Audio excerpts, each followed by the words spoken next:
जब सत्यभामा का अहंकार टूटा और पारिजात खिला।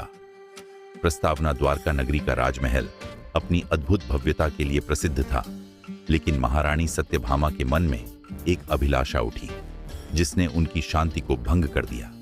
एक दिन नारद मुनि ने महल में प्रवेश किया और वार्तालाप के दौरान सत्यभामा को स्वर्ग के अद्भुत पारिजात वृक्ष के बारे में बताया। देवलोक का पारिजात वृक्ष अनोखा है, उसकी सुगंध और सौंदर्य अतुलनीय है। जब वह खिलता है तो महक से पूरा स्वर्ग महक उठता है। नारद ने कहा। सत्यभामा का मन लालसा से भर उठा। उन्होंने सोचा कि यदि यह वृक्ष उनके महल में होगा तो उनकी महिमा और भी बढ़ जाएगी। उन्होंने तत्काल श्री कृष्ण से कहा, प्रभु, मुझे वह पारिजात वृक्ष चाहिए। यह मेरी रानी होने की प्रतिष्ठा को और ऊंचा करेगा। श्री कृष्ण मुस्कुराए, परंतु उन्होंने कुछ नहीं कहा। वे जानते थे कि सत्यभामा को अभी एक गहरी सीख की आवश्यकता थी। देवलोक की यात्रा और इंद्रदेव का विरोध। श्री कृष्ण सत्यभामा को अपने साथ लेकर देवलोक पहुंचे। वहां स्वर्गीय उपवनों में खड़ा पारिजात वृक्ष अपनी आभा बिखेर रहा था। लेकिन जब इंद्रदेव को यह ज्ञात हुआ कि श्री कृष्ण इसे पृथ्वी पर ले जाना चाहते हैं तो उन्होंने कड़ा विरोध किया। यह वृक्ष केवल देवताओं के लिए है, इसे पृथ्वी पर नहीं ले जाया जा सकता। इंद्र ने दृढ़ स्वर में कहा, परंतु सत्यभामा अपने हठ पर अड़ी रही। श्री कृष्ण ने भी इंद्र को समझाने का प्रयास किया, लेकिन वह नहीं माने। अंततः एक युद्ध छिड़ गया। श्री कृष्ण ने अपने दिव्य शस्त्रों से इंद्र की सेना को पराजित कर दिया और विजयी होकर पारिजात वृक्ष को लेकर पृथ्वी पर आ गए। सत्यभामा अति प्रसन्न थीं। अहंकार का पतन और पारिजात का मुरझाना। सत्यभामा ने गर्व से पारिजात वृक्ष को अपने महल के सुंदर उद्यान में रोपित किया और सोचा, अब मैं पृथ्वी की सबसे महान रानी हूं। परंतु कुछ ही दिनों में वृक्ष मुरझाने लगा।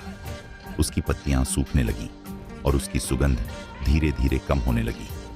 सत्यभामा घबरा गईं। उन्होंने कई प्रयास किए, परंतु वृक्ष फिर भी नहीं खिला। हताश होकर उन्होंने श्री कृष्ण से इसका कारण पूछा। श्री कृष्ण ने मुस्कुराते हुए कहा, प्रिय सत्यभामे, यह वृक्ष प्रेम और त्याग का प्रतीक है। इसे पाने की लालसा से अधिक महत्वपूर्ण है इसे संजोने की भावना। यदि तुम्हारे हृदय में भक्ति और प्रेम नहीं होगा तो यह वृक्ष कभी नहीं खिलेगा। सत्यभामा को अपनी भूल का एहसास हुआ। उन्होंने अपने अहंकार को त्याग दिया और सच्चे प्रेम और निष्ठा से श्री कृष्ण की भक्ति में लीन हो गईं।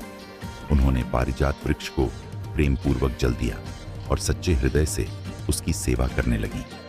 पारिजात का पुनर्जन्म और सीख। जैसे ही सत्यभामा का हृदय प्रेम और समर्पण से भर गया, पारिजात वृक्ष पुनः खिल उठा।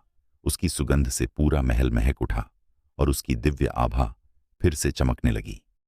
यह देखकर सत्यभामा की आंखों में आंसू आ गए। उन्होंने महसूस किया कि सच्ची सुंदरता और वैभव बाहरी चीजों में नहीं, बल्कि प्रेम, त्याग और भक्ति में है। श्री कृष्ण ने सत्यभामा को आशीर्वाद दिया और मुस्कुराते हुए कहा, जब तक प्रेम और भक्ति जीवित हैं, तब तक जीवन में सच्चा सौंदर्य और सुख बना रहेगा। कथा से शिक्षा। सच्चा वैभव त्याग और भक्ति में है ना, कि अहंकार और संग्रह में भौतिक वस्तुएं तभी फलदायी होती हैं जब उनके साथ प्रेम और श्रद्धा जुड़ी हो। त्याग और भक्ति से प्राप्त वस्तुएं ही स्थायी सुख देती हैं। जिस प्रकार सत्यभामा ने पारिजात को अपने अहंकार से नहीं